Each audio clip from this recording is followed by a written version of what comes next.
Friends, பைக்கோட spark plug எப்படி வீட்டிலே கழட்டி ரீப்ளேஸ் பண்ணுறது அப்படின்னு சொல்லி இந்த வீடியோவில் பார்ப்போம்.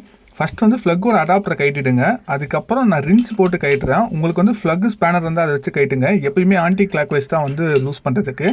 ஃபஸ்ட்டு லைட்டாக லூஸ் மட்டும் பண்ணுங்கள். அதுக்கப்புறம் வந்து ஸ்பேனரோ ரின்ஸோ போடக்கூடாது. கையில் தான் லூஸ் பண்ணணும். ஏன்னா நீங்கள் வந்து ஸ்பேனரோ ரின்ஸோ போட்டிங்கன்னா ராங் த்ரெட் ஏறிடும். அந்த மாதிரி ராங் த்ரெட் ஏறிடுச்சுன்னா அதுக்கப்புறம் திருப்பி போரை வந்து ரீபோர் பண்ணுற மாதிரி வரும். அதாவது அந்த எட்ஜில் த்ரெட் இருக்குது பார்த்தீங்களா, அந்த இடத்துல வந்து திருப்பி வந்து த்ரெட்டு போடுற மாதிரி வரும்.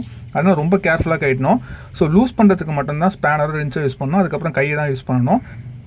ஃப்ளக்கை பார்த்தீங்கன்னா ஒரு 5000 கிலோமீட்டருக்கு ஒரு வாட்டி கைடி க்ளீன் பண்ணணும். ஏன்னா வந்து பார்த்தீங்கன்னா உள்ள ஃபயரிங் ஆகும்போது அந்த கார்பன் பார்ட்டிகல்ஸ்லாம் இருக்குது பார்த்தீங்கன்னா, அது வந்து எட்ஜில் வந்து தங்கிடும். அந்த மாதிரி தங்குறதுனால பார்த்தீங்கன்னா கரெக்டான ஃபயரிங் நடக்காது. அதனால் எப்பயுமே அதை கழட்டி அந்த எட்ஜை மட்டும் எமர் ஷீட் போட்டு தேய்ச்சி போடணும்.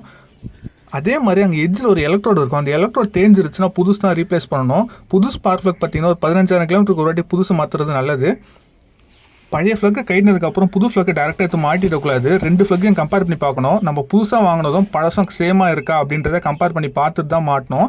நான் ஏற்கனவே சொல்லியிருப்பேன், எப்பயுமே ஃப்ளக் வந்து பார்ட் நம்பர் பார்த்து வாங்குங்க அப்படின்ட்டு. ஏன்னா பார்ட் நம்பர் பார்த்து வாங்கினா தான் சேம் ஃப்ளக் கொடுப்பாங்க. ஈவன் தோ பார்ட் நம்பரை பார்த்து வாங்கினாலும் இந்த மாதிரி கம்பேர் பண்ணி பாருங்கள். இங்கே பாருங்கள், UR6DC ரெண்டுமே. ஸோ இந்த மாதிரி கம்பேர் பண்ணிவிட்டு அதுக்கப்புறம் எடுத்து புது ஃப்ளக்கை மாட்டுங்க.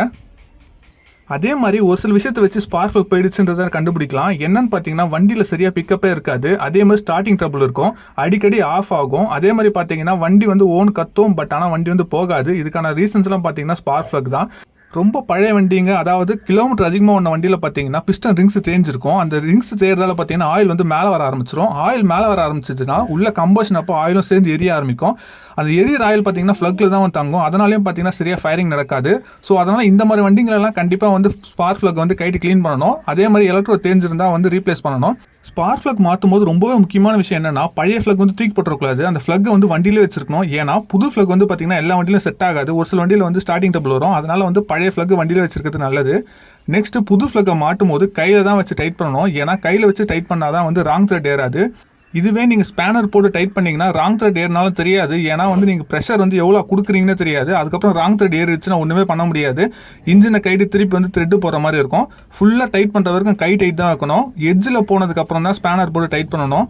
சப்போஸ் நீங்கள் இவ்வளோ நாள் இந்த தப்பு பண்ணியிருந்தீங்கன்னா இதுக்கப்புறம் பண்ணாதீங்க. இங்கே பாருங்கள், நான் ஃபுல்லாக டைட் வச்சுட்டேன். எட்ஜ் வரைக்கும் போயிடுச்சு. இதுக்கப்புறம் தான் நான் வந்து ரின்ஸ் போட்டு டைட் பண்ணுவேன். எதுக்காக கையில் டைட் பண்ணுறோன்னா அப்போ தான் ஃபீல் ஆகும் ஃப்ரீயாக ஏறுதா இல்லையான்ட்டு. எங்கன்னா அடைக்கிறது இல்லை எங்கே பிடிக்கிற மாதிரி இருந்தாலும் வச்சுக்கோங்களேன், உங்கள் கைக்கு தெரியும் இந்த மாதிரி வந்து எங்கேயோ பிடிக்குது அப்படின்ட்டு.